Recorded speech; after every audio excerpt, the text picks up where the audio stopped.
가 논리력과 기술사 학습. 누군가 조남철 국수 바둑 프로 기사에게 바둑을 잘 두는 비결이 뭐냐고 물어봤답니다. 그랬더니 조남철 국수의 대답은 그런 방법이 있다면 나에게 알려주세요. 이 질문을 기술사 학습에 대비시켜볼까요? 많은 분들이 기술사 학습의 효과적인 왕도 지름길을 물어옵니다. 왕도가 있겠습니까? 예비 기술사님 본인이 한번 심사숙고해보세요. 기술사 학습의 왕도는 없지만 효과적인 학습 방법은 있을 듯합니다. 그래서 OUTP UT 위주의 학습 방법을 소개하고자 합니다. 제가 직접 경험해본 바로는 OUTP UT 위주의 학습 방법은 시험 현장에서 통용성을 갖는 전략적 사고를 할 수 있는 검증된 학습 방법입니다. 먼저 뜬금없이 다음과 같은 질문을 예비 기술사님들에게 던져봅니다. 왜? 기술사 시험 공부를 하나요? 또 어떻게 하고 있나요? 계획은 세웠나요? 그 계획대로 하면 합격할 수 있나요? 예비 기술사님들의 답변은 무엇입니까? 다양한 답변이 나오겠지만 최종 목표는 당연히 기술사 자격증 취득이겠지요. 또한 대부분의 답변들의 행간을 읽어보면 아마도 효율성으로 기착될 것입니다. 그럼 기술사 학습 방법의 효율성을 논해 볼 필요가 있는데 먼저 기술사 학습의 현황을 살펴봅시다. 대부분의 예비 기술사님들의 기술사 학습 현황은 준비 기간은 대략 6개월 2년 정도? 준비하는 토픽은 400개 600개 정도? 스터디도 좀 하고 서브 노트도 300개 정도 만들고 모의고사도 한 5번 10번 정도 보고 실전 시험도 1번 7번 정도 보고 이 정도의 대부분의 예비 기술사님들이 포함될 것입니다. 그러나 기술사 시험 준비를 함에 있어서 시간이 많이 소요되면서 정말 중요한 것은 무엇일까요? 그것은 바로 논리력, 순발력, 필력 글씨를 쓰는 힘입니다. 몇백 개의 토픽과 토픽들의 연관관계, 최신 동향, 산업계의 현황, 논문 등등이 아니라서 의외인가요? 전 개인적으로 토픽을 공부한다는 것은 전쟁에 나가는 군인이 총알 유식한 말로 탄환을 준비하는 것이라고 생각합니다. 총알이 있어야 사격을 할 수 있고 전투에서 승리할 수 있겠지요. 그러나 총알보다 중요한 것은 바로 총을 쏘는 방법을 배우는 것이겠지요.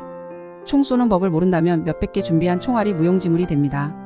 그럼 기술사 학습에 있어서 총 쏘는 법이란 무엇이냐? 그것은 바로 논리력입니다. 세상의 논리력에 대해 많은 이야기들, 책들 등등이 있겠지만 여기서는 기술사 학습에 있어서 답안을 구성하는 힘이라고 한정하겠습니다. 예비 기술사님들은 다른 것들에 우선해서 논리력을 기르는데 많은 시간과 노력을 기울여야 합니다.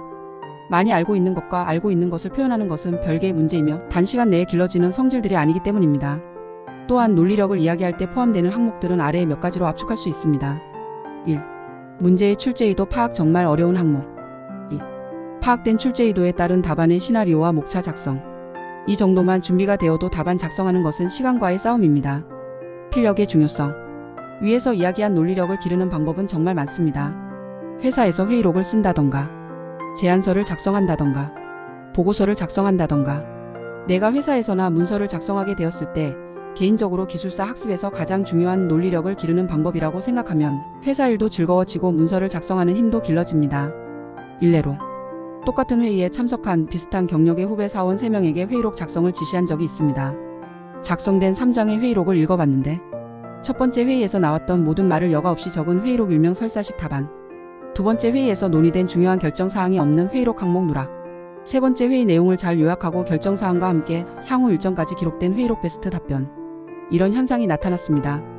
예비 기술사님들이 업무를 지시한 사람이라면 어떤 회의록에 점수를 더 주겠습니까? 당연히 세 번째 회의록이겠지요. 그렇다면 첫 번째, 두 번째 회의록 작성자는 왜 회의록을 그렇게 작성했을까요? 회의록 작성법을 몰라서, 회의록 작성의 중요성을 간과해서, 작성하기 싫어서 등등 여러 가지가 있을 수 있을 것입니다. 결국 기술사 시험 답안을 작성하는 방법을 모른다면 좋은 답안을 작성할 수 없다는 얘기입니다. 그렇지만 답안 작성하는 방법은 기술사 학습을 하는 예비 기술사라면 당연히 익히게 되는 내용입니다. 여기서 중요한 점이 기술사 시험은 첫 번째, 두 번째 종류의 회의록들과의 싸움이 아니라는 것입니다. 무슨 얘기냐면 굉장히 잘 정리된 세 번째 회의록들 간의 싸움입니다. 언뜻 보기에는 세 번째 회의록처럼 작성된 것처럼 보였는데 회의록의 내용은 어방향인데 해당 회의의 결정사항이 비방향으로 기술되었다면 회의록을 읽는 사람은 왜 이런 결정이 되었는지 알기 어려울 것입니다.